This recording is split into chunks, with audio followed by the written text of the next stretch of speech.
Hi, everyone. I'm just going to take some time to explain to you how you will build your rhetorical analysis of a podcast essay based on what we've done so far. We started with a brief overview of an analysis, of a podcast that we all listened to together. And then you made a choice and went forward with your own analysis using the 9 criteria, at least one of the 9 criteria, from the resource that I shared with you online about effective podcasting. So you're going to now build a draft this week on which you'll get some peer feedback, but also some perfunctory feedback from me, which is not something I generally do on drafts, just to make sure that no one is going sort of off the rails before you end up doing the full essay. So we are extending the course calendar to meet the needs of this. So you will need to follow the directions carefully on due dates in Blackboard under announcements and also on your calendar.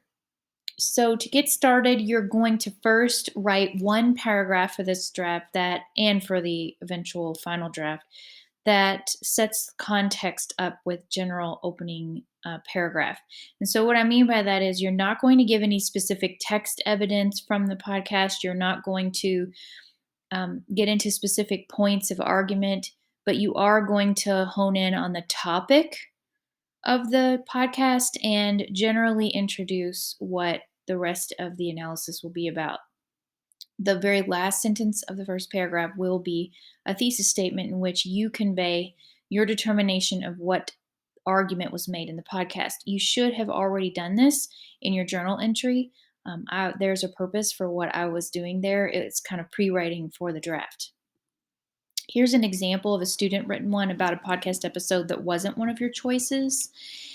You can see here that the student has started with a very general opening about the topic of open and genuine communication, which is part of the podcast episode. And then we get into a really specific type of communication in the medical field, because that's what this particular episode focuses on. There's a brief introduction of the speaker who's interviewed in the podcast, that is Dr. Atul Gawande. And then finally, in yellow, is the thesis statement. You can use this to model your first paragraph. You'll just need to, of course, use the information from your own episode. The second thing you're going to do is you're going to analyze the ways in which the speaker develops the argument through intentional rhetorical choices. So, rhetorical choices are things that you are already familiar with from English 101 and probably from English class in any number of grades, because this is something that we have in the standards, specifically in Kentucky, for many years. So, rhetorical choices are things like repetition, anecdotes. If you were in my section of English 101, which a fair amount of you were, we used the tool SpaceCat, and this was our choices tab. So, um, don't be too worried about what to call it. I'm going to give you a slide here of examples. It's more important that you think, okay, this speaker, whoever it may be, is specifically using this type of choice, this device, this technique, to build a particular appeal so that the audience is persuaded to believe their argument. That's the thought process you need to have when you are listening to the podcast. So, what are they doing? What examples do they give? What kind of language do they use?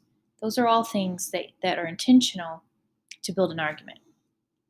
So, for example, here is another student written paragraph about that same podcast, Dr. Gawande. And the choice here is personal anecdotes. That is the rhetorical choice. And that leads to the building of credibility, which is one of the 9 criteria that you could have chosen last week, but also pathos, which is something that we talked about in the first unit and is one of the rhetorical appeals. So notice that the student has used a topic sentence to state what the choice was and what it was used to do, what the intended effect was on the audience. Then there is specific text evidence given, but it is paraphrased. It is not quoted. I don't expect you to write down word for word what is said, but you will want to make a note and pause the podcast when you think you're hearing one of those choices, or you feel some type of way, or you have a reaction that is what you associate with an appeal, because you need to note it for the eventual final essay and for this draft as well. You have to have text evidence to support. So paraphrasing is fine, but you do need to mark the timestamp of sort of the general, either the start of the evidence or the end of it. You don't have to put a range, an exact range. That's okay. If we were reading a text, you would put a page number here.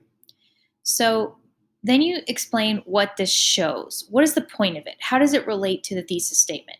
The argument, remember? How does it convince you? And that's why I wrote this in yellow, because this is the connection back to the thesis, which I had marked in yellow. One thing, notice that there is absolutely no personal language here. I'm asking you to do this work, but I don't need your personal opinions. There is a place for that, but it is not in these first few paragraphs. Here's the slide I was talking about with some general choices that lead to appeals. Now, Kairos is a little bit different, and this belongs in your really in your introduction. So that just means the right time and the right place for this particular argument, why it's still relevant today or why it's particularly relevant today. I did ask you about that in your journal entry. So you can speak to that, but only probably in your introduction. When I ask you to write a paragraph about an appeal, eventually, you're going to need to link one of these choices that are the letters here that lends itself to an appeal, that builds an appeal, which is what you see in the student sample here in green. If you have any questions about any of these choices, rhetorical choices, certainly you can Google them. They're very well known, and I'm sure you've heard of them before, but if you need any clarification, you can reach out to me for sure via email. The rest of the essay will be comprised of a continued analysis of the effectiveness of the podcast using criteria from the effective podcasting resource, and you've already chosen at least one of those for your journal, so you should be good to go there. I don't know if I'm going to have you guys do 3 criteria, but have those in mind. We'll see how this goes with the draft, and then we'll decide. I'll make a decision on that. But shoot for 3 different criteria for effectiveness as well. You won't need that for the draft. And you've already done it. It's in the journal for one of them. Some of you did 2, but most of you did 1. And then you will also have to have quoted or paraphrased evidence for each of your body paragraphs. I already mentioned that. Finally, you will include your own assessment and conclusions, but that is the only place I should see personal language or personal pronouns like I or me or my. That will come in the conclusion paragraph. So here's a sample body paragraph for the criterion that you chose. So say you chose, many of you chose balance, bias, opinions, but say you chose credibility. Well, this is a paragraph that you could use, a structure for a paragraph you could use for your draft and your final essay that would work for analyzing credibility or any of the criteria. You just have to sub out your own information and add the text evidence. I have not added it here because it would add quite a bit of link to this slide. As far as embedding quotes, if you do want to quote something in your text, make sure you are punctuating it properly. So I've given you an example here.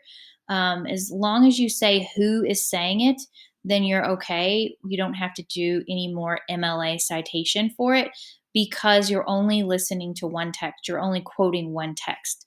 When we get into the argument essay, we're going to have to talk more about, properly citing things in MLA style. I'm more interested that you are more worried about you introducing it. So putting this kind of text at the beginning, like in the episode, for example, Monica agrees people should.